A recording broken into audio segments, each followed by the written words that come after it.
Hello, my name is Alan Nolan and I am the author of a World Book Day book for 2024. It's called Malone and Bram Stoker in the Curious Case of the Irish Yeti. Now, I love reading books and I read a lot of graphic novels. You can probably see them up here behind me.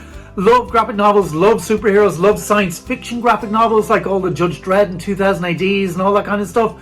But I found these two books recently. One is called The Puffin Book of Magic. It's a really old book, and the other one is a classic. It's the Ladybird Book of Tricks and Magic. And I have decided to read more books about doing magic and more books about doing tricks, and I've been learning a few tricks myself. Like this one. It goes like this.